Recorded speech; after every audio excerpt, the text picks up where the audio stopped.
Hey guys, Christopher McSweeney here, and we are going to talk about feedback, which probably doesn't sound super exciting, but it's really, really important in what we do. So let's get to it. So basically, when we're talking about feedback, we are talking about how do we respond to a student's work. When we talk about teaching and learning, we teach, students learn, students demonstrate learning. Teachers should then give feedback or respond to that demonstration of learning. So with kind of those things in mind, how are we giving feedback in our class? So since in an asynchronous model, I recommend often assessing, I also recommend often giving feedback on those assessments rather than, hey, good job, here's 100 or whatever, giving feedback for those students. Kind of give you an example of what my life was like when I worked at Florida Virtual School as a purely online teacher. We always joked that we weren't teachers, we were feedbackers or graders, because that's mostly what we did. The curriculum, the race, the course, all the content was already done, and the students worked through that, and we just graded those assessments that they turned in. Now, we were gatekeepers as well, so if we noticed that students weren't doing a great job, or we thought they could do better, or we wanted to push them a little bit harder, we would say, hey, nice work on X, Y, and Z.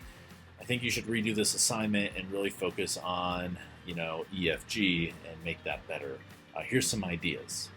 Boom.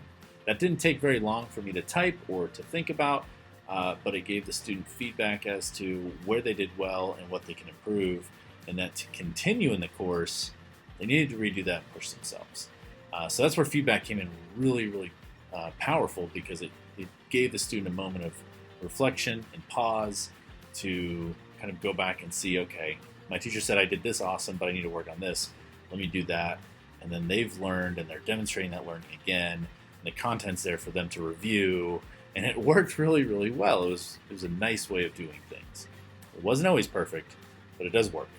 Now, I really believe in growth mindset. Some people that I have met don't, but growth mindset is great, where you're pushing students to always get better, even if they've already done something well. Hey, how can you get even better than that? Versus a fixed mindset. So there's some room for you to reflect on that and kind of figure out where you stand. But generally, I lean into that growth mindset, and I use that in my feedback as well. Now, feedback's really important in an asynchronous model, because as students are going through that content at different paces, and they're turning in assessments at different paces, teachers need to kind of manage all of this, and feedback is the way we do it. And you'll spend a lot of time on this, but your students will value it as they continue through the course. Especially if you find students who are racing through it just to get it done, you can slow them down using feedback. And since the content's there and available, you could say, hey, I think you need to go back to lesson 16, review that before you do this, because I don't want you to lesson 33 and you don't have this concept down. Feedback is a really powerful tool to slow your kiddos down, to make sure that they're making the best gains in learning.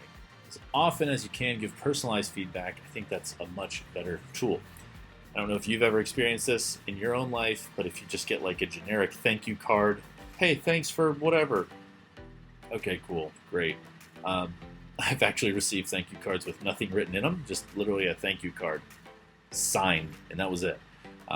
Versus if you get a thank you card or some note that's, oh man, I remember when you did this and it was awesome and I so appreciated, and it's something personal, it really strikes you to the core, and it's a way of making a connection. So don't overlook feedback. It's a really, really, really powerful tool, not only to help with learning, but also build that connection with students. This was a shorter video, and so here's some reflection questions for you. So how do you give feedback? What do you think about growth versus fixed mindset? And where does feedback fit into your teaching style?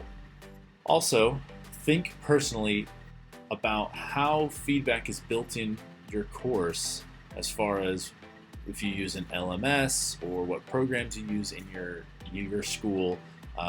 Where does feedback fit into that model? So, I hope this video helps. Good luck.